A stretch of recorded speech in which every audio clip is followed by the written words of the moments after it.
My name is Iris Holloway, and I'm 35 years old. After 6 years working as an ICU nurse overseas, I flew home to surprise my mother in the $600,000 house I bought her. A woman I had never met in person opened my own front door, looked me up and down, and said, "The maid is out back." The maid was my mother, 66 years old, on her knees in a black apron, scrubbing a patio for another woman's dinner party, in the house that has my name on the deed.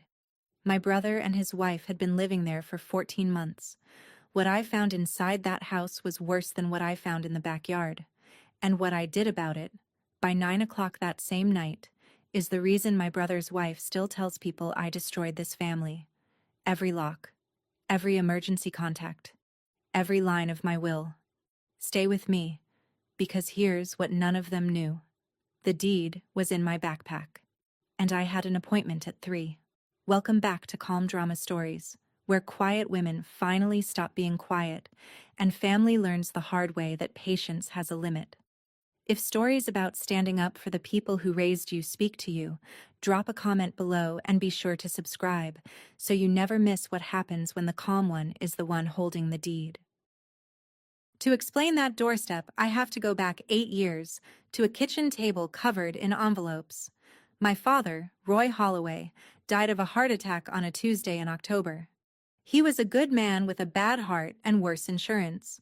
When the funeral was paid for, my mother Ellen was 58 years old, a seamstress who hemmed curtains for other people's beautiful houses, and she was sitting on $70,000 of his medical debt. I was 27, 2 years into nursing, working nights at a hospital outside Dayton. I picked up every extra shift they would give me. Weekends, holidays, double time on Christmas. It wasn't enough. The interest grew faster than my paychecks did. My brother Derek was 30, building his own life, his own house, his own family plans, and I don't blame him for that.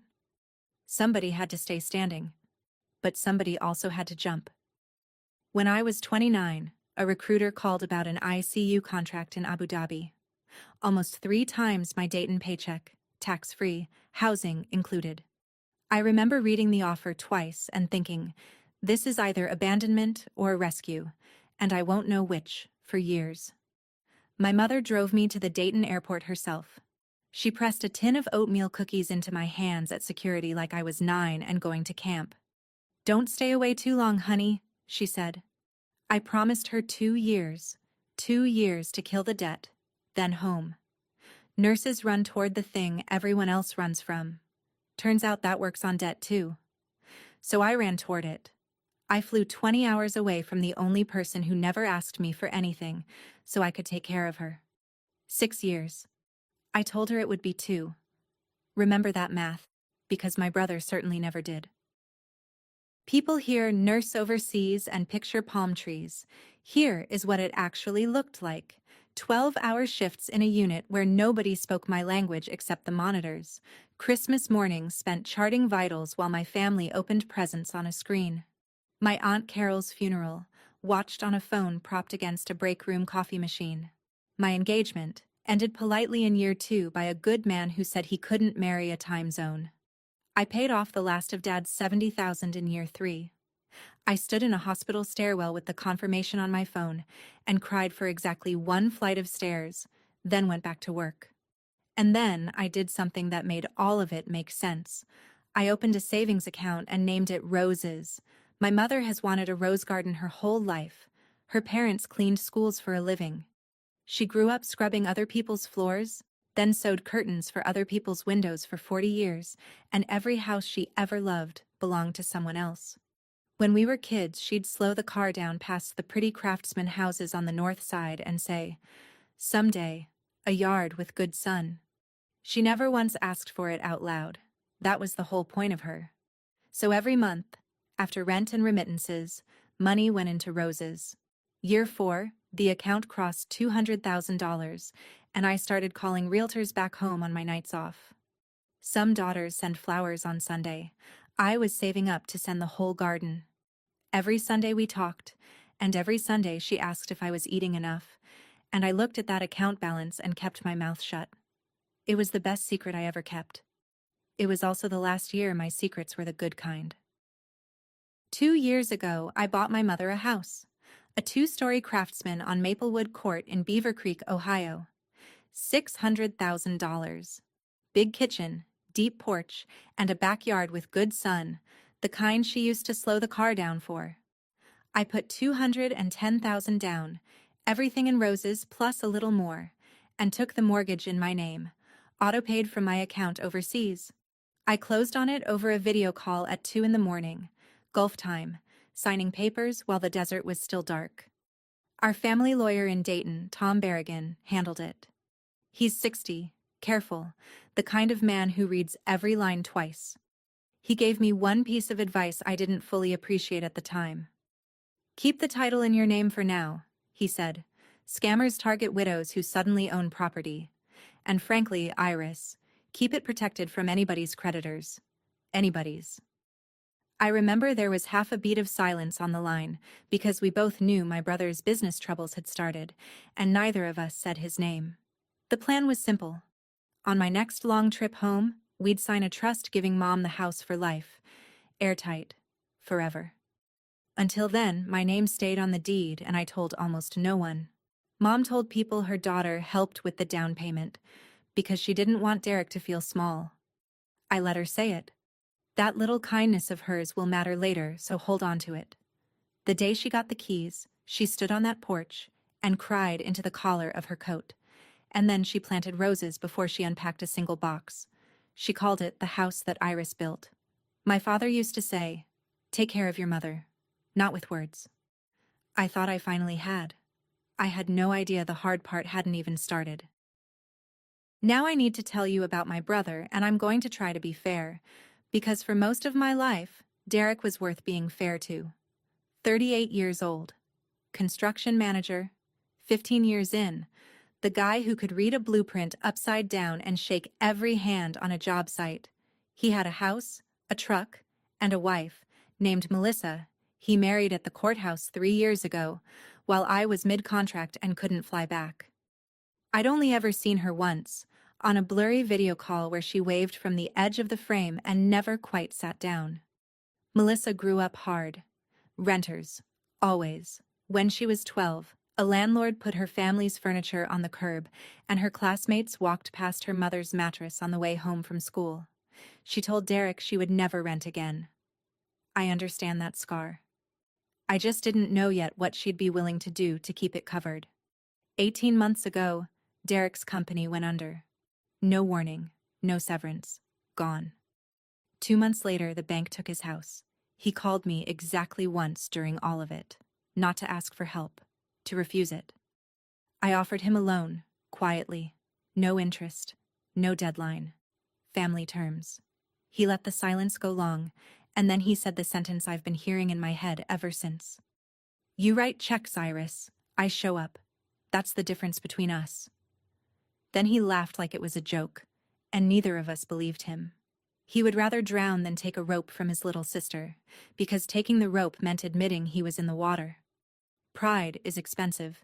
I just didn't know yet who'd be paying the bill. 2 months after the foreclosure, my mother called me with a small favor to ask. 14 months ago, my mother's Sunday call started with, "Honey, don't be mad." Never a good opener. "Derek and Melissa need a place to land. Just a few weeks until he finds something." The house had 4 bedrooms and 1 widow. Of course I said yes. I want that on the record. I said yes, because she wanted to help her son, and it was her home to share. I only set 2 conditions, and I set them out loud with Derek on the call. Temporary. And Mom is the lady of the house. Full stop. Derek was gracious. Charming even. In that way he could turn on like a porch light. "We'll take better care of Mom than she takes care of us," he said, and Melissa's voice floated in from somewhere off screen, bright and sugared. "We're so grateful, truly." That was the second time I ever heard my sister-in-law. Both times, off camera. 3 months in, Mom mentioned, light as a grocery list, that Melissa's mother, Sandra, had come for a weekend. Sandra's landlord had jacked her rent 40%, and she needed a breather. The weekend became a month. The month stopped being counted. I asked Mom if she was okay with a fourth adult in the house, and there was a pause I didn't like before she said, "It's fine, honey, the house is big." I've replayed that pause 100 times. A 4-bedroom house. A widow who owned none of it on paper and believed she owned all of it. 3 guests who believed they were done being guests. Looking back, the wedding I missed wasn't the expensive part. The expensive part was every small yes, stacking up quietly, like snow on a roof. Nobody hears the beam start to bend. You only hear it when it breaks. 9 months ago, Mom had her knee replaced, and that surgery became the hinge everything else swung on. Derek called me himself, warm and organized. "We're setting Mom up on the first floor. No stairs on that knee. Doctor's orders." It sounded loving. It sounded exactly like what I would have suggested, which is what made it such a clean trap. Then her phone broke. The Sunday calls moved to Derek's tablet, and the tablet lived in the kitchen, and Derek lived at the edge of every frame. My mother started appearing in an apron on Sunday mornings. Her face got thinner. Her hands got rougher, red at the knuckles, the way hands get from dishwater, not from gardening. When I asked why she seemed tired, Derek leaned in. "Mom loves keeping busy. You know her." Mom smiled at the camera like a hostage reading a statement, and I want to be clear. I saw it. I'm a nurse. I read faces for a living. So I acted. I mailed her a new phone. The package never arrived, and the tracking said delivered, signed for at the front door. I offered to pay for a cleaning lady, twice a week, my treat. Derek chuckled. "We're family, Iris. We don't need strangers in the house." 1 month, she said, real quiet. "Money's a little tight this month." And then changed the subject like she'd touched a hot stove, and the next Sunday the call dropped twice at strange moments. Here's why I didn't get on a plane that week. My unit was mid-accreditation, and I was the lead. Walking out meant losing my visa, breaking my contract, and abandoning 40 beds. I counted the days to my banked leave, the way some people count down to a wedding. Meanwhile, on the other side of the world, somebody's money was going somewhere, and it wasn't hers. 2 things finally sent me to the airport. The first was a flower delivery. For Mom's 66th birthday, I ordered a bouquet, delivery photo requested, because I like proof more than promises. The photo came in at 9 in the morning her time. There's the porch of the house I bought. There's a woman in the background hanging laundry in a worn housecoat thin as a fence post, on her own birthday. The second was an email from June Aldrich, my mother's oldest church friend, 70 years old and sharp as a sewing needle. The subject line said, "Is your mother all right?" She wrote that Ellen had stopped coming to church. That the week before she'd seen my mother carrying grocery bags across a wet parking lot in the rain, while a younger blonde woman waited in the car, dry, scrolling her phone. June ended it with one line that took the skin off me. "I don't like to interfere, but somebody's been rearranging your mother, and I thought her daughter should know." I read that email on a night shift in a supply closet, and I went very calm and very cold, the way I do when a patient starts to crash. Accreditation had just cleared. I had 3 weeks of banked leave approved by Friday. I booked the flight home and told no one in Ohio. Not Mom, especially not Derek. Then I emailed Tom Berrigan and confirmed the appointment we'd been planning for 2 years. Friday, 3 o'clock, sign the trust. I printed the whole file and zipped it into my backpack. Deed, mortgage, closing papers. Paper weighs almost nothing and it still holds a house up. 20 hours in the air, and I rehearsed one sentence. "Surprise, Mom." I never got to say it. The taxi turned onto Maplewood Court at 10:40 on a Friday morning, and there was a strange SUV parked in my mother's driveway like it had grown there. I rang the doorbell of the house I bought like a saleswoman. Ball cap, sunglasses, backpack, 20 hours of airplane on me. The door opened on a blonde woman in a silk robe with a coffee mug, and I knew her from one blurry wave 3 years ago. Melissa, my sister-in-law, in my doorway, looking me over the way you check produce. What I didn't know yet was that she'd posted an ad that week for a part-time girl to help clean before her dinner party. So when she saw a tired woman in a ball cap on the porch, she didn't see family. She saw the help arriving. "Oh, you're here about the cleaning?" she said, already turning away. "The maid is out back. She'll show you what needs doing." The maid. Then her phone rang, and she answered it, and she left my own front door hanging open behind her like I was a draft. I stood there 1 second, 2, letting that sentence finish landing. Then I stepped into my own foyer like a stranger. New smell. Some candle called ocean something. New photos on the mantle. Melissa and Derek at the courthouse. Melissa on a beach. Melissa's mother holding a wine glass. The spot where my father's picture used to hang held a framed sign that said, "Bless this home." Somewhere upstairs a television talked to an empty room, and from the backyard came a sound I knew before I could name it. A scrape and a slosh. Patient. Over and over. A scrub brush on stone. Somebody was on their knees out there, getting a patio party ready. I walked toward the sound with my heart going like a code alarm, and I already knew. The way you know bad news through a door, exactly who I was about to find. My mother was on her knees on a folded foam pad, scrubbing the patio in a black apron. 66 years old, 9 months off a knee replacement, kneeling on stone. Her rose bushes, the whole reason for the yard with good sun, had been shoved into a shady corner in plastic pots to make room for a new party set with the tags still on. I said, "Mom." She turned, and for half a second I got the whole sunrise, her entire face lifting, my name breaking open in her mouth. "Iris." And then, I will never forget this, the light slammed shut. Her eyes went to the house, to the windows, checking. She got up wincing on that knee before I could reach her, gripped my arms and whispered in her own backyard, "Oh, honey, you can't just... They don't like surprises." They. She was whispering. My mother hugged me hard, then held me at arm's length like contraband, like something she'd get in trouble for. Her wrists were thinner than her gardening gloves. Her knuckles were cracked and red, dishwater hands, floor scrub hands, and the last time I'd held those hands they smelled like rose fertilizer and peppermint lotion. I kept my voice level, nurse level, and asked why she was scrubbing the patio. "Melissa's having her supper club tonight. I don't mind, honey. It keeps me busy." Keeps her busy. Where had I heard that? I asked why she was wearing an apron in her own yard, and she looked down at it as if she'd forgotten it was there. And then she said the thing that told me the shape of everything. "Don't say anything about the money, please." And then she stopped herself, both hands over her mouth, eyes wide, like the words had escaped on their own. She wouldn't explain the money, not yet, so I asked her to show me her room instead, and that's when the tour of my own house became a crime scene walk.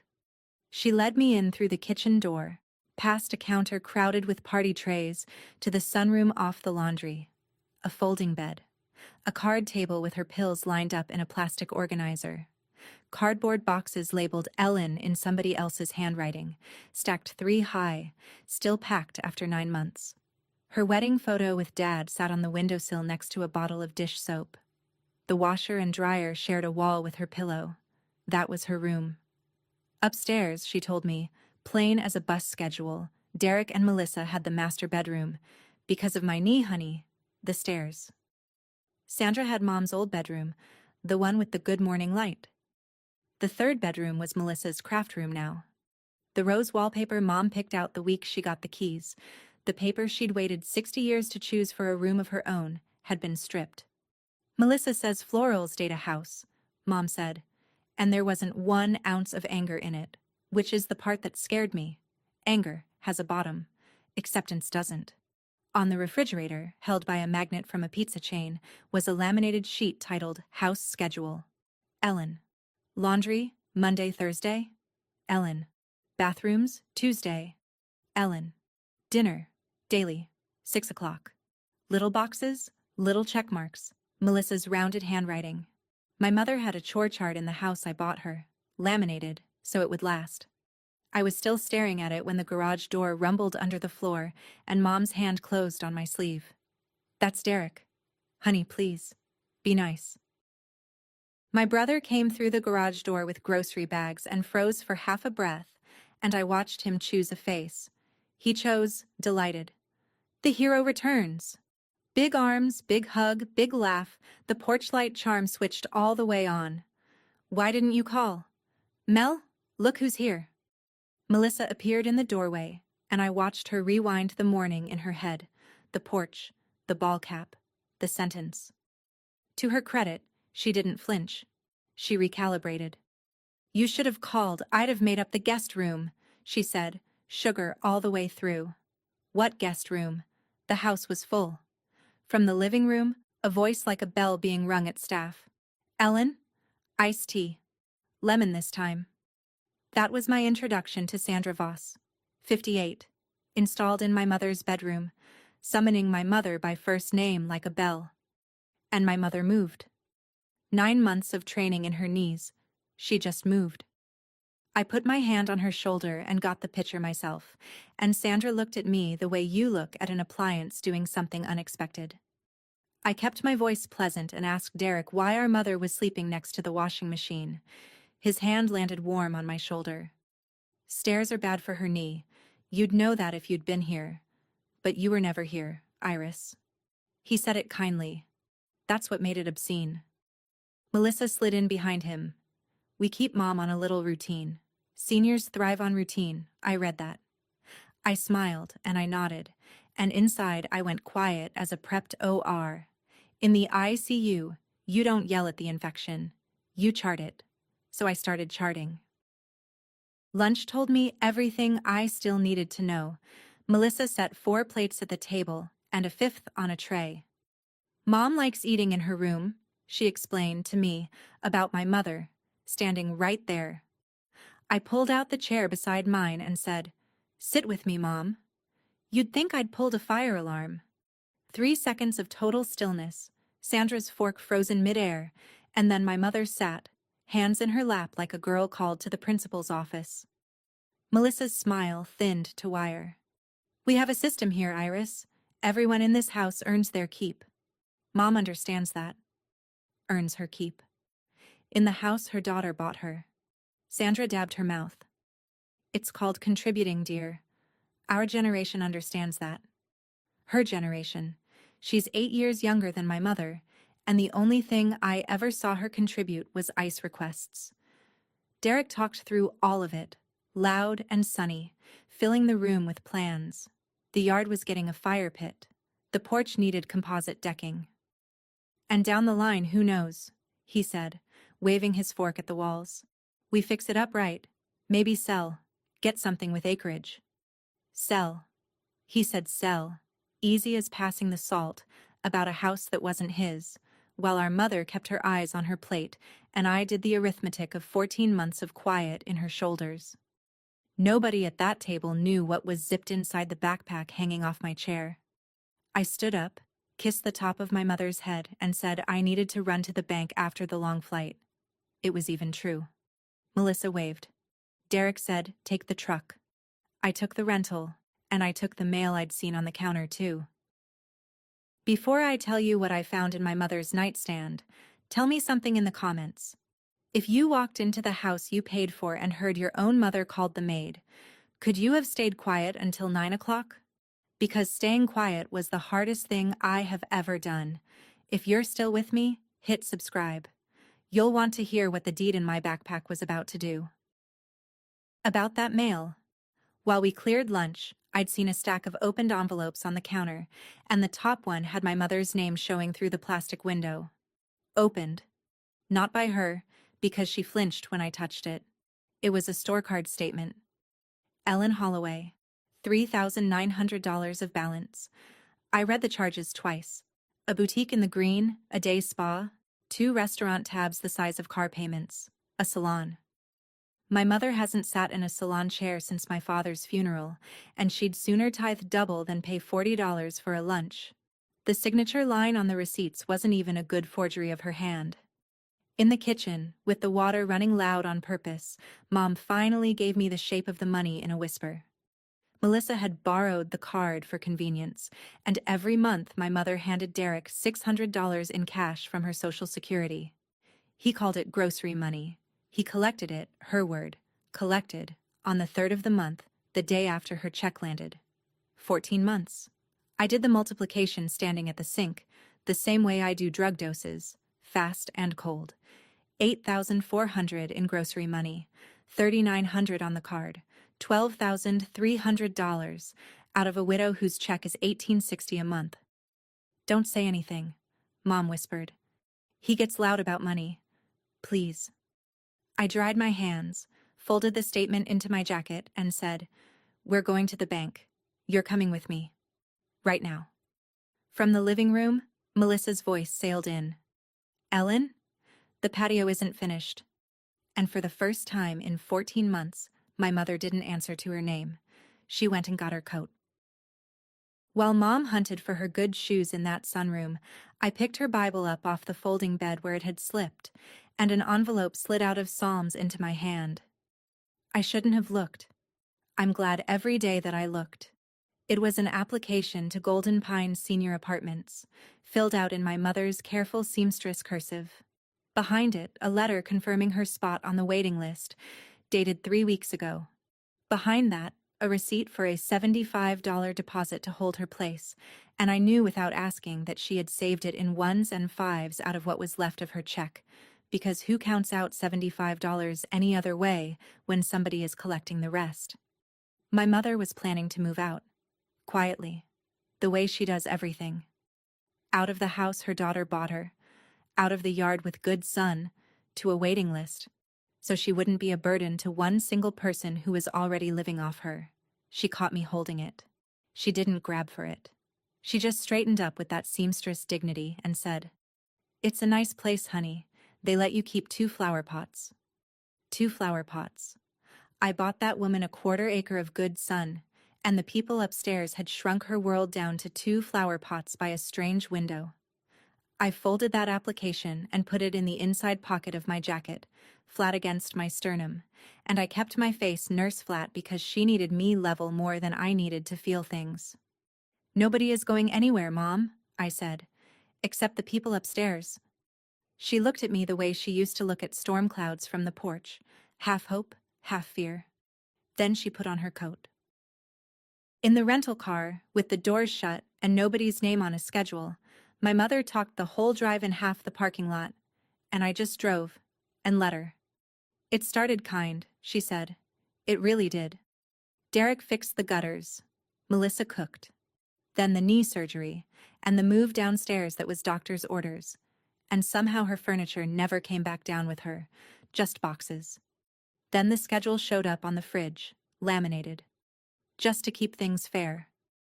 Her phone never came back from the repair shop, because a family plan on Derek's account was cheaper. Every step had a reason you couldn't argue with at the time. "That's how it works," she said. "Nobody ever asks you to hand over your whole life at once. They ask for one hallway at a time." And why didn't she tell me? She turned her wedding ring around her finger. "If you came home early, you'd lose the job, the visa, everything you bled for. I wasn't going to cost you your life twice." Twice. Like my 6 years were her fault. Then the sentence that rearranged my whole plan. "Anyway, honey, when I go to Golden Pines, the house passes to Derek someday, and maybe that settles him. It's really his only chance at one." She thought the house was hers. She thought it was already flowing toward her son. She was planning to erase herself to fund his second act, and she called it tidy. My hands were absolutely steady on the wheel, 10 and 2. "Mom," I said, "the house was never yours to leave him. It's mine. My name, alone, on the deed. And by tonight it'll be yours in a way nobody can ever touch." She turned in her seat. And for the first time all day, my mother looked like my mother. First Dayton Savings, 10 minutes from the house. I asked the teller for 14 months of statements on my mother's account, printed and stamped, and while the printer worked, an older teller with reading glasses on a chain leaned in, lowered her voice, and said, "We flagged some activity on this account once, ma'am. The gentleman said it was rent." The gentleman. On the account. Because 9 months ago, right after surgery, Mom had added Derek as an authorized user. To help with the bills while I was on the walker.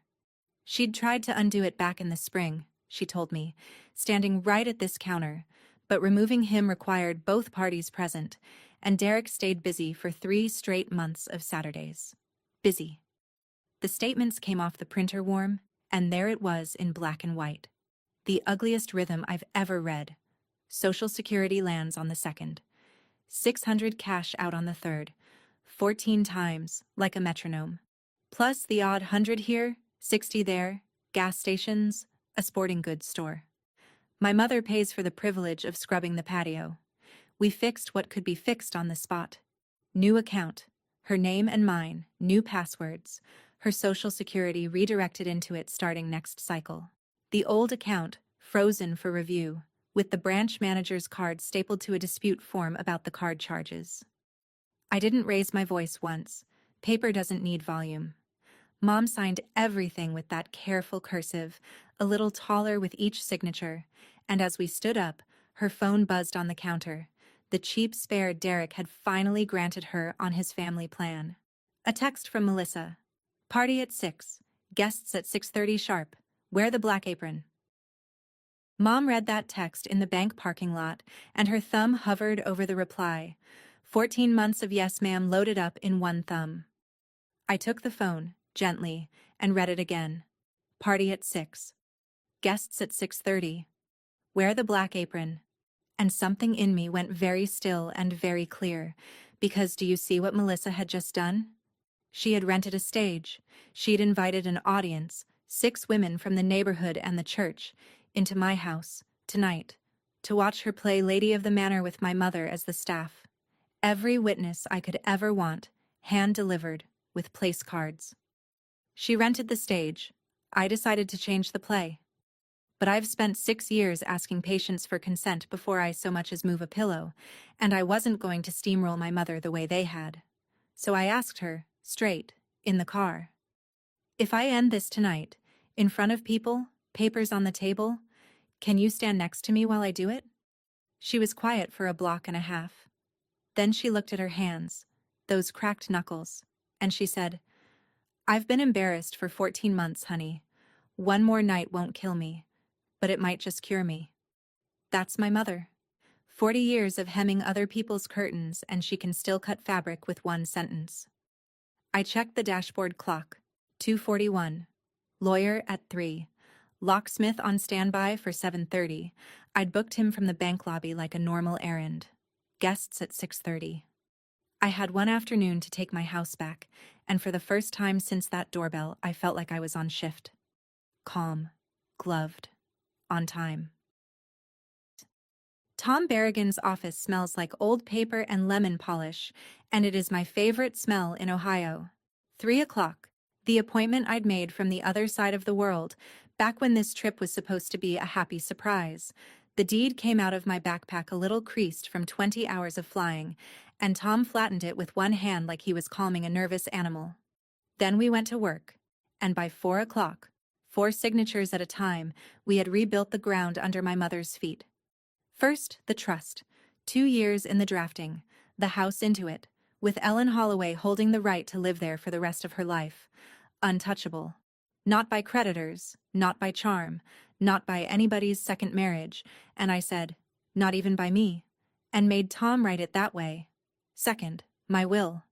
The old one, written at 29 with airport sentimentality, split everything between Mom and Derek, half to the brother who showed up in case something happened to me abroad. Every line, Tom, I said. Rewrite every line. The new one. Everything to Mom. And after her, a nursing scholarship in the name of Roy and Ellen Holloway. Derek's name doesn't appear. It isn't rage, it's accuracy. Third, 3 letters on letterhead, revoking permission to occupy the property. Effective tonight, 1 each. Derek Holloway. Melissa Holloway. Sandra Voss. Fourth, a repayment agreement. $12,300, $250 a month, drafted and hungry for a signature. Tom reviewed the plan for tonight, the 2 options I'd offer them, and permitted himself one lawyer smile. People who leave by choice can't play the victim later, he said. Then he asked what got me on the plane, and I told him about the doorstep and the sentence. He took his glasses off. She called you the help. In your house. Technically, I said. She was half right. Tonight, I'm going to be extremely helpful. Here's what I want you to hold on to while I set the table for that dinner party. The deed, the trust, the stamped bank statements, none of it was luck. It was 6 years of receipts. If someone in your family is quietly living off a parent right now, this next part is for you.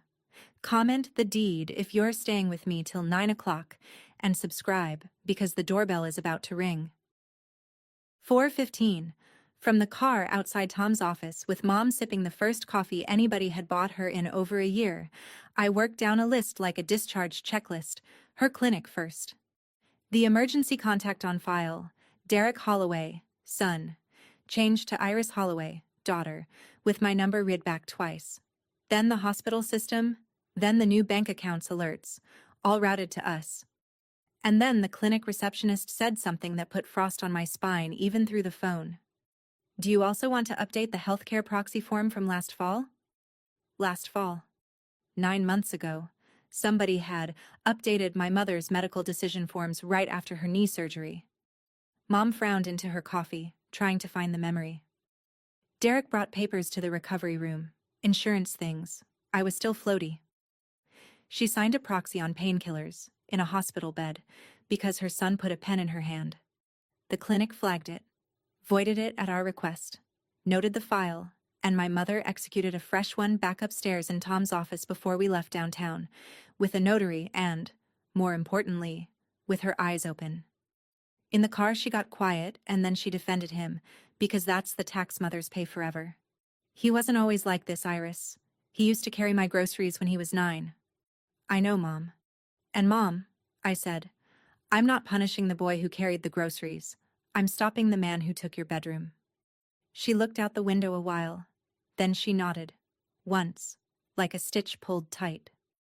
June called as we turned onto Maplewood Court, tickled to be invited to Melissa's party and fully briefed by nobody, and I asked her only this. Sit near Ellen tonight. Honey, June said, I've been praying somebody would come. I didn't know God booked economy. 5:05. Melissa was on the porch, arms crossed. Where have you two been? The patio. Mom's off tonight, I said, and walked past her into my house. By 5:30, the house had become Melissa's stage set. Cloth napkins folded into fans, candles down the table like a runway. Handwritten place cards, Melissa at the head. And laid out on the buffet, my mother's wedding china. The white and gold set she and Dad picked out in 1979, the set we were only allowed to touch on Thanksgiving. Sandra ran a finger around a gold rim and asked where it came from, and Melissa said, breezy as a catalog page, Oh, it came with the house. It came with the house. There it was, their whole philosophy on one shelf. As far as Melissa was concerned, my mother came with the house too. Fixtures and fittings, an appliance that did bathrooms on Tuesdays. Sandra started in. Ellen, the ice. And I stepped into the doorway between them. I've got the ice, Sandra. She blinked at me like the dishwasher had spoken. Then Melissa came at us with the black apron over her arm, holding it out to my mother in front of me, and her eyes never left mine. It was a dare. Guests are coming, she said sweetly. We all play our part. I watched my mother's hands start to rise, 14 months of muscle memory, and I reached out and took the apron first. I'll take Mom's part tonight, I said, and tied it on. Melissa's face flickered, confusion, then triumph, and she trotted off to light candles, satisfied the MAID problem had solved itself, never once asking herself why a woman flies 20 hours to volunteer for kitchen duty. Here's why. The one pouring the tea hears every table.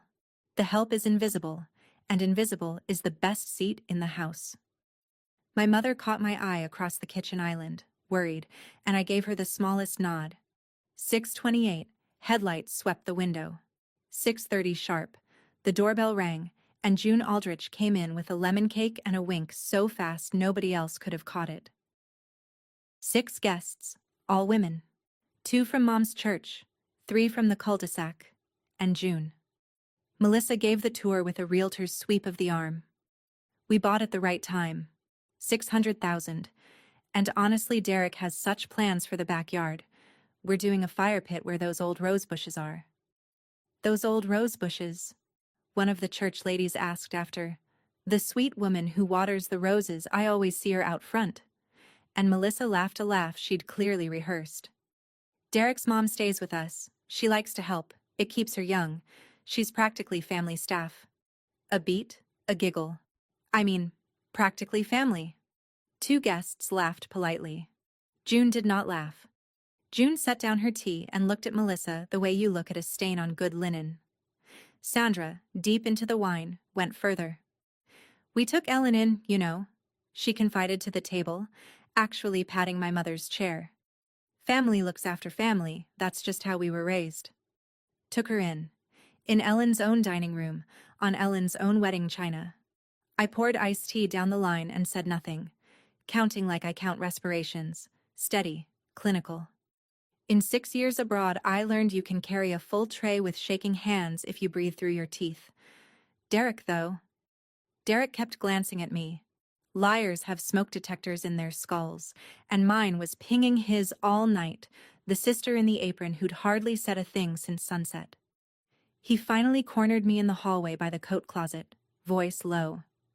Whatever you think you're doing. I'm serving dinner, Derek, I said. Sit down.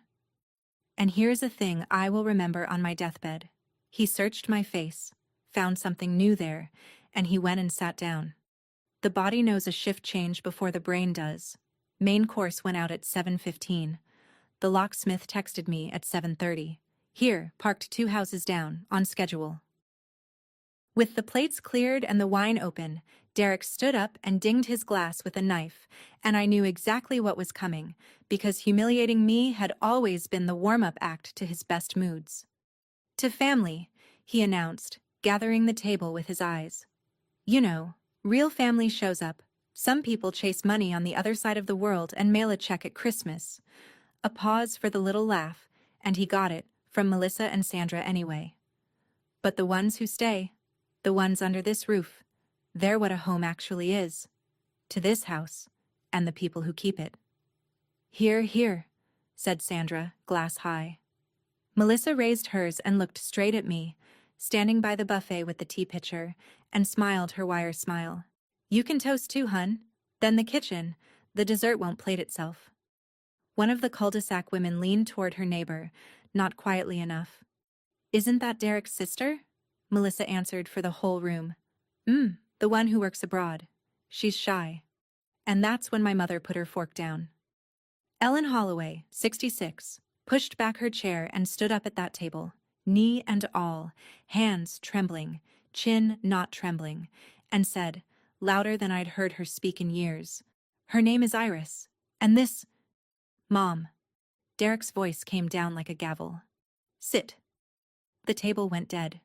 6 guests suddenly fascinated by their napkins, my mother standing alone in the silence her son had built around her for 14 months. And that, right there, was the last brick. I untied the black apron, folded it once, and laid it over the back of a chair, done with the costume. Actually, Derek, I said, I'd love to toast. I lifted my backpack from the hook by the hutch, took out a pale yellow folder and set it down on the tablecloth next to the lemon cake. But first, one question. The room did that thing rooms do when the temperature changes. Everybody still, nobody breathing loudly. I kept my voice at handoff report level, flat and clear. Since we're toasting this roof, Derek, tell the table. Whose name is on this house? He snorted, but his eyes went to the folder. It's Mom's house. Family house. What is this? Melissa. Whose name? Melissa's chin came up. What kind of question? Sandra? Sandra pressed a hand to her chest, wine flushed, delighted to be called on. Ellen's, obviously, and one day, when the Lord calls her home, it'll... And she stopped herself one breath too late, one greedy breath, and every woman at that table heard where the sentence was going. It'll be ours. June set her teacup down in its saucer with a click that sounded like a judge's gavel in the quiet. I opened the folder. I took out the top page and slid it across the tablecloth, past the candles until it stopped in front of my brother. Warranty deed, I said. Greene County. Read the grantee line out loud, Derek. You always told me I just write checks. I tapped the page once. Well, this is the biggest one. He picked it up. He was smiling when he started reading, the last smile of a man certain the world still owed him a break, and I watched the smile die of natural causes halfway down the page. His lips actually moved, and then the color left my brother's face in one smooth drain, top to bottom. The way it leaves a patient about 30 seconds before the monitors start telling you what you already know. Melissa said, "Derek?" He didn't answer. Sandra said, "Derek? What does it say?" He didn't answer. The paper made a sound in his hands, a small dry rattle, and everyone at the table heard that too. My mother stood beside her chair, both hands folded, watching her son learn to read. Iris, Marie, Holloway, Derek read, and somebody's spoon slipped and rang against the china like a tiny bell. I did not raise my voice. If anything, I lowered it, the way you talk in rooms where something serious is finally being handled. Paper 1, I said. The deed. I bought this house 2 years ago. $210,000 down. Mortgage in my name. Auto paid from Abu Dhabi. Never a day late. You've been living in your little sister's house since the day you carried your boxes in. Melissa's mouth opened and I kept going. Even, unhurried. Paper 2. As of 4 o'clock this afternoon, this house sits in a trust. My mother holds the legal right to live here for the rest of her life. It cannot be sold out from under her, borrowed against, or inherited around. Not by anyone at this table. There is no version of the future where this house becomes yours, Derek. There never was. I laid the last 3 letters down in front of them like dealing cards. 1, 2, 3. Paper 3. Permission to occupy this property. Revoked. On advice of counsel. Effective tonight. Derek Holloway, Melissa Holloway, Sandra Voss.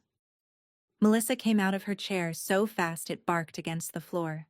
This is our home. And I looked at her, and I felt the whole day settle into my spine. 20 hours of flying, 14 months of lies, and I said, quieter than she was by half. No, it's the house my mother has a life right to, inside the walls I own. You've been guests here, guests who made the owner scrub your patio on her knees for tonight's party. June rose from her seat, deliberate as church, walked around the table and stood beside my mother. Then the church ladies stood up too. Then the dam went, all 3 at once. Melissa went shrill, and I mean glass-cracking shrill, about ingratitude, about everything we've done for your mother, about how I'd abandoned the family and she had held it together. Sandra found her pulpit voice. In my day, family did not do this to family. In my day. I set the laminated chore chart down on the tablecloth next to the deed. Ellen, bathrooms, Tuesday, in her daughter's rounded hand, checkboxes and all. In your day, Sandra, did dinner guests assign the homeowner bathroom duty? One of the cul-de-sac women made a sound into her napkin that wasn't quite a cough. Sandra's mouth worked and produced nothing. And Melissa, I'll give her this. She never runs out of ammunition, only aim, wheeled on me with her finger up. You think you can waltz in from your fancy job. This morning, I said, and something in my tone made even her stop. You opened my front door and you told me the maid is out back. The maid.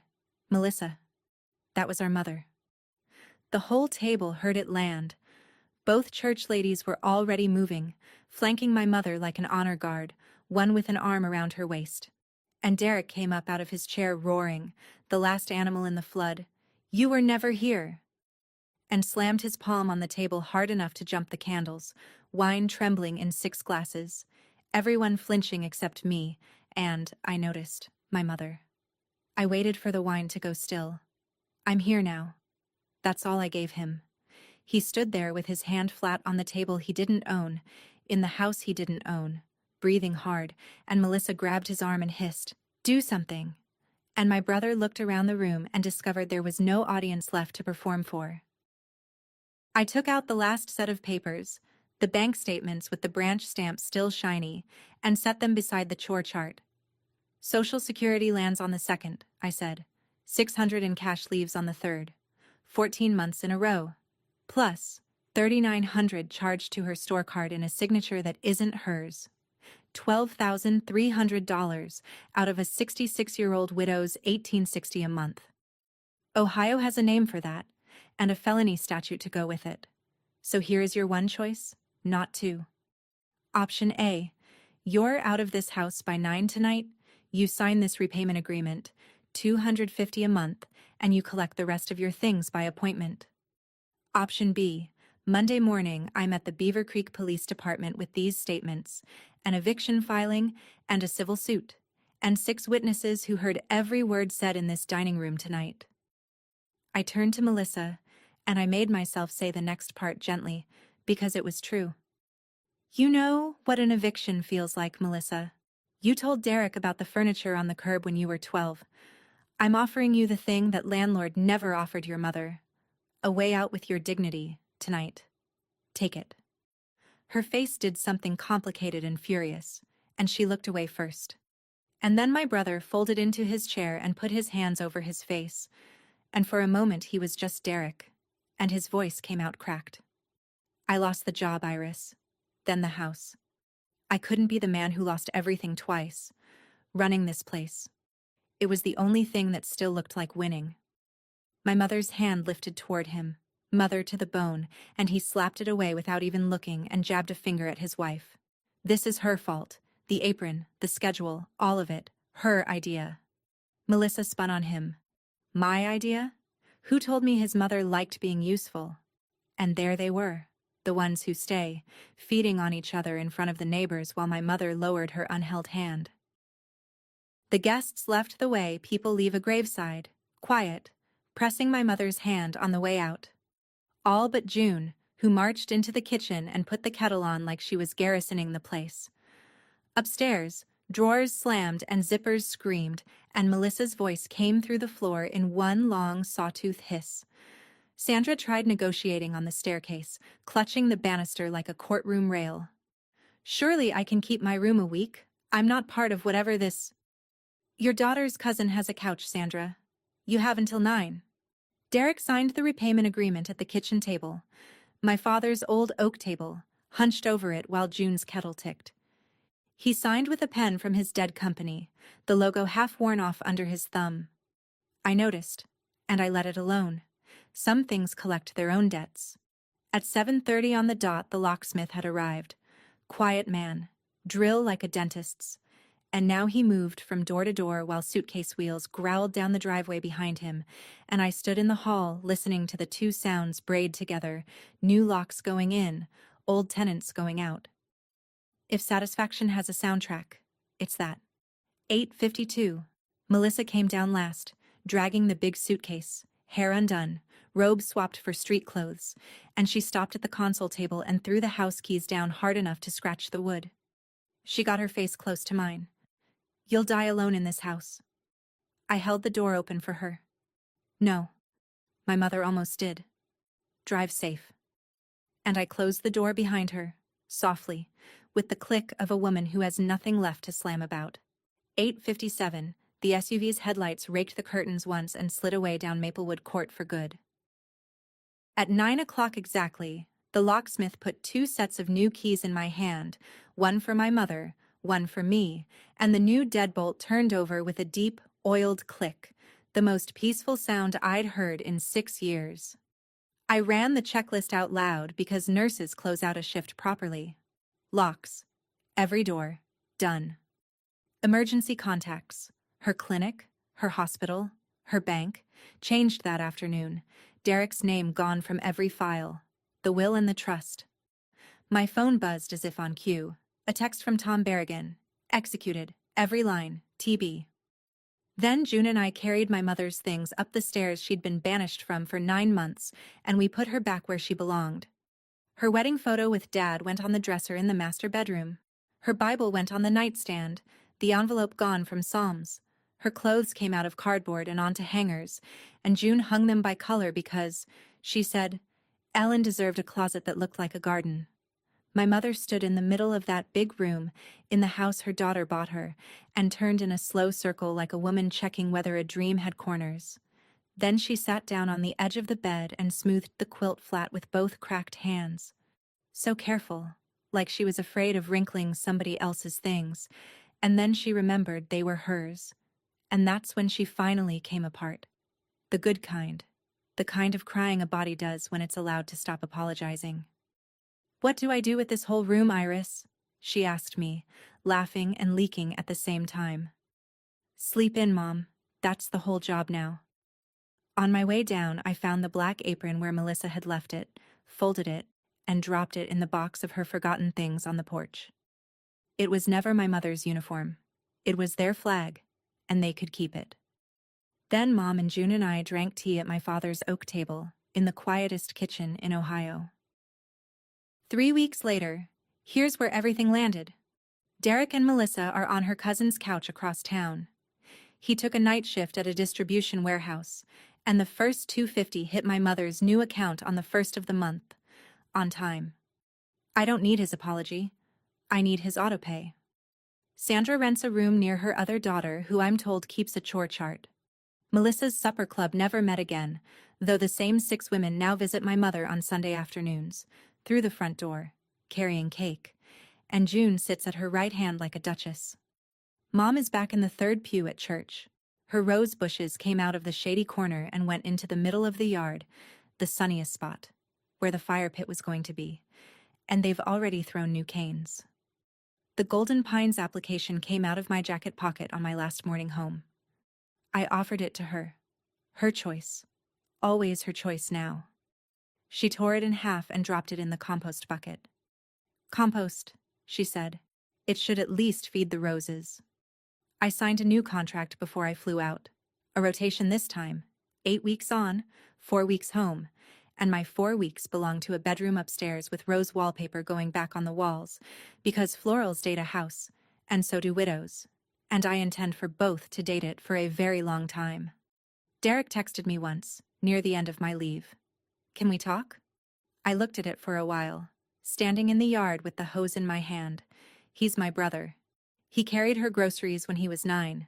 He also collected $600 a month from her hand while she slept next to a washing machine. So I sent back the only terms I had. When the last payment clears, then we'll see who shows up. He hasn't answered. The roses have. That's enough accounting for 1 year.